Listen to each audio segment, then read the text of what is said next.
daripada sholat itu sendiri. Padahal sholat itu adalah agama orang identitas daripada orang yang beragama Islam. Kalau seumpama ada orang yang sholat, iya, kita ketemu orang di masjid atau dimanapun lah ya, dia melaksanakan sholat. Kira-kira agamanya orang yang sholat itu apa? Kira-kira ada orang di sholat yang kita ketemu dimanapun lah ya. Kira-kira kalau ada orang sholat itu agamanya apa? Islam. Islam. Tapi kalau orang Islam belum tentu sholat. Tapi kalau orang sholat pasti Islam. Itu makanya itulah yang membedakan identitas kita sebagai orang yang beragama Islam. Jadi saya mohon ya, kalau misalkan memang masih ada yang belum bisa beristiqomah di dalam sholat, setidaknya kita tuh masih meyakini bahwa sholat itu adalah kewajiban. Atau apapun lah bentuknya ya, apapun bentuknya ya. Misalkan di dalam agama dikatakan zakat itu wajib, tapi kita belum bisa zakat, seenggaknya kita tidak menolak bahwa zakat itu wajib. Puasa Ramadan, yang namanya puasa Ramadan.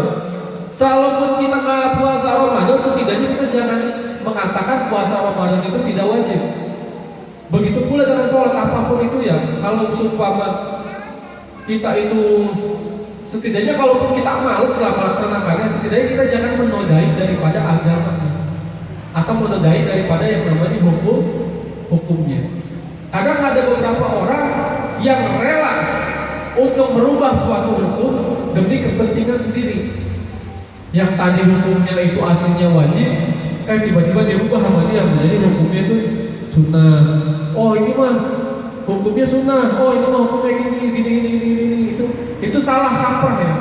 Itu salah kaprah ya. Kayak seumpama membayar hutang itu hukumnya wajib.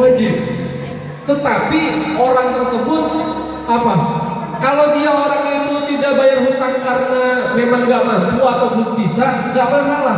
Yang jadi masalah kalau dia mengatakan membayar hutang itu hukumnya tidak wajib, itu yang bermasalah. Itu yang dimaksud dengan ingkar kepada Allah. Ya, itu yang dimaksud dengan ingkar kepada Allah. Adapun nantinya dia memang belum mampu atau belum bisa, dia tidak menodai hukumnya. Bahwasanya hukumnya tetap wajib. Orang zaman sekarang kan gitu. Ya. Kalau berbicara apapun itu kadang ingkar dengan hukumnya. Ini yang membuat agama Islam itu jadi jelek. Ini yang membuat agama Islam itu menjadi hancur. Karena orang-orang banyak yang ingkar terhadap suatu hukum yang ada di agama Islam. Di sini masih ada yang belum bisa sholat 5 waktu. Di sini masih ada yang belum bisa sholat 5 waktu. Sholat semua. Udah sholat 5 waktu semua? Iya, sholat 5 waktu semua.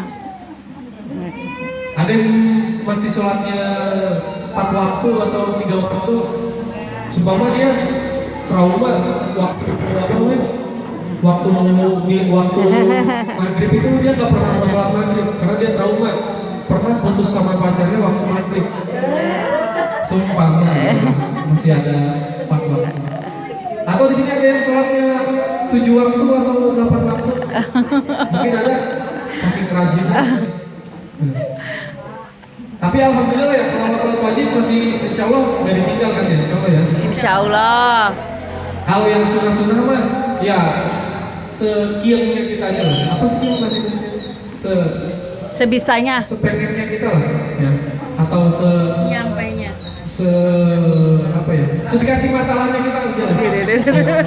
Makanya kalau antum kalau dikasih masalah berarti emang disuruh sholat. Maksudnya itu disuruh sholat ya.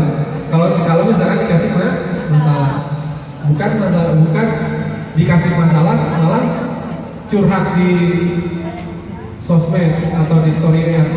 Aduh, suamiku gak ngerti aku banget sih. Ya, suami aku kok apa ya? Saya nggak tahu sih ya curhat-curhatannya perempuan. Pokoknya intinya dia curhat di media sosial ya, entah di Facebook atau di WA. Aduh, kenapa sih suami aku nggak ngerti aku banget? Padahal kan ini hari ulang tahun kita nikahan atau apalah gitu. Yang pernah nggak curhat-curhat begitu di WA? Enggak. Ah, bohong.